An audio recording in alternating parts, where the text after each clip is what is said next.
الكريم اما بعد فاعوذ بالله من الشيطان الرجيم بسم الله الرحمن الرحيم عن ابن مسعود قال قال رسول الله صلى الله عليه وسلم من قرأ سورة الواقعة في كل ليلة ثم لم تصبه فاقة أبدا وكان ابن مسعود يأمر بناته يقرأن بها في كل ليلة رواهما البهقي في شعب الإيمان۔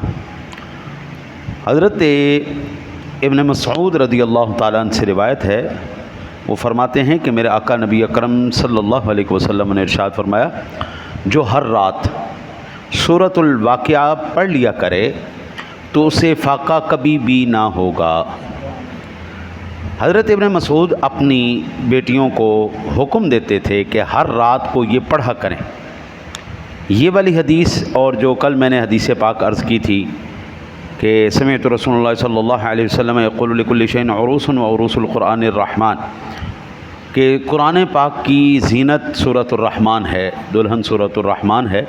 یہ دونوں امام بہقی نے شعب الایمان میں روایت نقل کی ہے۔ ایک حدیث پاک کا ہوتا ہے ظاہر، ایک ہوتا ہے اس کی تعویل۔ ایک صورت کے جو الفاظ ظاہر، حدیث پاک کے جو الفاظ ظاہری ہوتے ہیں، ایک اس کی تعویل کی جاتی ہے۔ یہ حدیث مبارکہ دونوں ہی کیفیتوں میں ٹھیک ہے۔ اس کو اگر ظاہر پر معمول کیا جائے تب بھی یہ ٹھیک ہے، اس کی تعویل کی جائے تب بھی ٹھیک ہے۔ ظاہر پر معمول کیا جائے تو کیا ہوگا کہ آقا کریم علیہ الصلوۃ والسلام نے ارشاد فرمایا، جو سورۃ الواقعہ روزانہ پڑھ لیا کرے اسے کبھی فاقہ نہیں ہوگا، تو اس کا ظاہر بھی ٹھیک ہے، بالکل ٹھیک ہے، کیونکہ یہ چیز عمل سے ثابت ہے، تجربے سے ثابت ہے کہ جن لوگوں نے اس کی تلاوت کی ہے روزانہ، اللہ تعالیٰ ان کو فاقہ نہیں آنے دیتا۔ ایک اس کا یہ، اب تعویل کیا کی اس کی محدثین نے؟ پہلی تعویل وہ کہتے ہیں کہ اس فاقے سے مراد بے صبری ہے۔ فاقے سے مراد بے صبری، اس بندے کو اللہ بے صبری نہیں دے گا، صبر عطا فرما دے گا۔ حضرت میں قربان جاؤں، صبر ایک ایسی چیز ہے جس میں بھی ڈال دیا جائے، جس کو بھی یہ نصیب ہو جائے، کمال ہی ہو جاتا ہے، کمال ہی ہو جاتا ہے۔ میں ایک مختصر سا واقعہ آپ کو عرض کروں۔ حضرت سیدنا ایوب علیہ نبینا علیہ الصلوۃ والسلام کے بارے میں ہے کہ ان کو سخت آزمائش کی گئی صحت کے معاملے میں۔ بعض حضرات کہتے ہیں کہ ان کے جسم میں کیڑے پڑ گئے، میں کہتا ہوں نہیں، اللہ تعالیٰ عام بندے کو ایسی بیماری نہیں ہونے دیتا جسے لوگ گن کھائیں، تو اللہ کے نبی کو کیسے؟ ہاں البتہ سخت بیماری اور سخت تکلیف آپ کو پہنچی، سخت بیمار ہوئے۔ جب اللہ تعالیٰ نے آپ کو صحت عطا فرما دی تو اللہ تعالیٰ نے پوچھا، پیارے ایوب بتاؤ کیسی طبیعت؟ کہا یا اللہ تیرا شکر۔ اللہ نے پوچھا بیماری کے دن اچھے تھے یا اب جب صحت مل گئی اب اچھا ہے؟ فرمایا مولا تو جس حال میں رکھے سبحان اللہ، ہمیں دونوں ہی قبول ہیں، لیکن بیماری کے دن بڑے مزیدار تھے، بیماری کے دن بڑے مزیدار تھے۔ اللہ نے ارشاد فرمایا کیوں؟ عرض کی مولا جب میں بیمار تھا ہر روز تو پوچھتا تھا ایوب کیا حال ہے،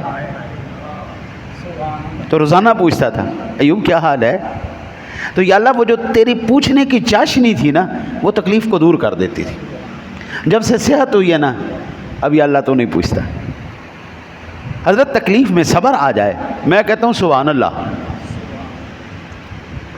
میں ایک زندگی میں نے ایک عورت کو دیکھا جی، وہ انہیں کو 12-13 MA کیے ہوئے، اور کروڑ پتی ارب پتی خاتون، اب پتہ نہیں زندہ ہے یا نہیں زندہ۔ ہر روڈ کے اوپر جو باہر آئے نا جی، جہاں اب نیا پل بنا ہے، ادھر سزوکی کار کے اندر وہ رہتی تھی، ارب پتی خاتون تھی، ارب پتی خاتون، اور ایک سزوکی کے اندر اس کی زندگی مقید ہو گئی، گھر گیا، مال گیا، پیسہ گیا، سب کچھ گیا، پڑھی لکھی چنگی بھلی، 12-13 MA کیے ہوئے، فر انگریزی بولے، اور اس کا دل کیا نا ناشتہ لندن میں جا کے کرنا ہے، تو اس نے لندن میں جا کے ناشتہ کرنا ہے۔ بھئی ایسی امیر، ایک اینکر نے اسے جا کے سوال کیا کہ آپ نے تو بڑی شہنشاہی دیکھی ہوئی ہے، نوابی دیکھی ہوئی ہے، ارب پتی آپ خاتون تھیں، نوکر چاکر، بنگلہ، گاڑیاں، کاروبار، ہر چیز، اب آپ کو تکلیف نہیں ہوتی؟ کہنے لگی اللہ نے مجھے صبر دے دیا۔ ہائے ہائے ہائے، اس خاتون کے ان الفاظ کی جو حضرت صاحب وہ سادگی تھی نا، اس نے مار دیا۔ میں نے کہا یا اللہ تو صبر دے تو کہاں پر دے؟ جس کو اللہ صبر عطا فرما دے حضرت صاحب، پھر مشکلیں کچھ نہیں ہوتی۔ اس کائنات عالم میں اگر کسی بندے کی رب کریم نے ٹکا کے آزمائش لی ہے نا جی، ٹکا کے آزمائش لی ہے، وہ جناب محمد الرسول اللہ صلی اللہ علیہ وسلم کے ذات گرام۔ حضرت ابراہیم بھی ہیں علیہ السلام، لیکن جو میرے سرکار کے اوپر آزمائشیں آئی ہیں نا، بس وہ آپ کا ہی خاصہ تھا۔ لیکن اللہ کی قسم میں نے حدیثیں کھنگال ماری کہ کہیں پر ایک حدیث ایسی مل جائے جس میں حضور کی بے صبری ظاہر ہو، نہیں ملی جناب، نہیں ملی۔ آقا جی علیہ الصلوۃ والسلام کے زبان مبارک سے کبھی بے صبری کا کلمہ نہیں نکلا۔ اس نے بادشاہیاں دی، سبحان اللہ۔ آقا جی کریم علیہ الصلوۃ والسلام آپ ایک مرتبہ مسجد نبوی میں جب تشریف فرما ہوئے، مؤذن نے اذان دی، مکبر نے تکبیر پڑھی، تو آقا جی تشریف لائے۔ جیسے ہی آقا جی حجرے سے آئے نا جی، تو 25,000 کا مجمع حضور کو دیکھتے ہی کھڑے ہو گئے۔ اس لیے علماء کہتے ہیں تکبیر کے ٹائم بیٹھے رہا کرو، جب امام کھڑا ہو پھر کھڑے ہوا کرو۔ صحابہ بیٹھے رہے، جیسے ہی آقا جی کو دیکھا 25,000 کا مجمع کھڑا ہو گیا۔ آقا جی فوراً اشکبار ہو گئے، فرمایا کاش آج میری اماں آمنہ زندہ ہوتی اور آج وہ دیکھتی، ہاں جی، کہ اس کے بیٹے کو رب نے کیا شانیں دی ہیں۔ میں نماز میں سورۃ الفاتحہ شریف پڑھتا، الحمدللہ رب العالمین الرحمن الرحیم مالک یوم الدین، اندر سے میری اماں آمنہ مجھے آواز دیتی، بیٹا محمد صلی اللہ علیہ وسلم۔ میں وہاں پر چھوڑ کے فوراً اپنی اماں جان کے پاس چلا جاتا۔ میری ماں یہ دیکھتی، تکلیفیں دیکھی، آزمائشیں دیکھی، یعنی سفر کے عالم میں آپ کا وصال ہوا، وہ تکلیفیں بھی دیکھیں، آزمائشیں بھی دیکھیں، لیکن اللہ کی قسم آقا جی کی زبان سے ایک کلمہ بھی بے صبری کا نہیں نکلا۔ صبر، سبحان اللہ سبحان اللہ۔ اللہ جس کو دے دے، میں کہتا ہوں دنیا کی سب سے بڑی دولت اس بندے کے پاس آ گئی۔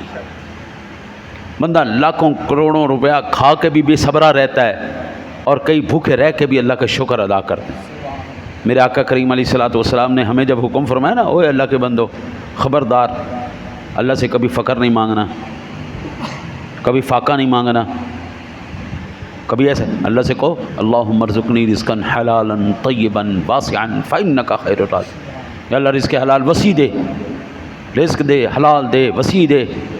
تمہارے اندر اتنا صبر نہیں ہے، لیکن جب اپنے لیے اور اپنی آل پاک کے لیے دعا کی، فرمایا اللہم رزق آل محمد قوتا، یا اللہ رزق آل محمد کو تنگ کر دے، اتنا تنگ کر، ایک دن یہ بھوکے رہیں، ایک دن ان کو کھانا ملے، اور جس دن یہ بھوکے رہیں اس دن تیرا شکریہ ادا کریں۔ یہ حضور کا ہی خاصہ تھا جی، آپ کے آل پاک کا ہی خاصہ ہے، ہم لوگ نہیں برداشت کر سکتے۔ تو اللہ کے حبیب نے ہمیں یہ ایک بہترین نسخہ عطا فرما دیا، وہ پڑھ لیا کرو، فاقہ نہیں ملے گا، صبر مل جائے گا۔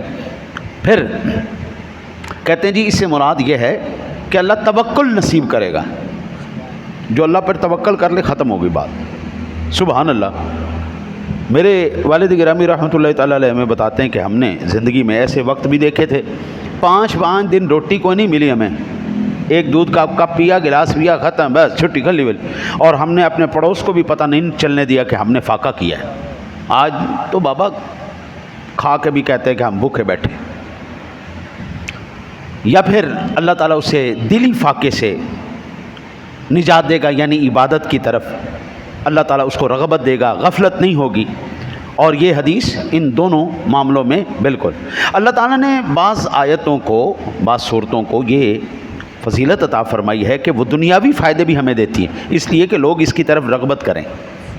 دنیاوی فائدے بھی ملتے ہیں، اور آخرت کا تو فائدہ تو سبحان اللہ پھر تو ملتا ہی ہے، ملتا ہے نا جی۔ قرآن ایک ایسی اللہ کی کتاب ہے جس کو دیکھنے کا بھی ثواب ہے، پڑھنے کا بھی ثواب ہے، دیکھنے کا بھی ثواب ہے، سننے کا بھی ثواب ہے، چھونے کا بھی ثواب ہے، ہر لحاظ سے اللہ نے اس کو فائدہ ایک مقام پر زندگی میں کبھی بھی کسی ناجائز کام کے لیے کوئی آیت یا صورت نہیں پڑھنی۔ ناجائز کام کے لیے، کسی کو برباد کرنے کے لیے، کسی کو نقصان دینے کے لیے، یہ سخت حرام ہے، ناجائز اور گناہ کبیرہ ہے۔ فائدہ کرو، اپنا کرو، آقا کریم علیہ الصلوۃ والسلام اکثر آیات مقدسات اور دعائیں پڑھ کے بیماروں کے لیے دم فرما دیا کرتے تھے، اور یہ سب سے بہترین علاج ہے۔ اللہ سے دعا ہے اللہ آپ کو مجھے عمل کی توفیق عطا فرمائے۔ اللہم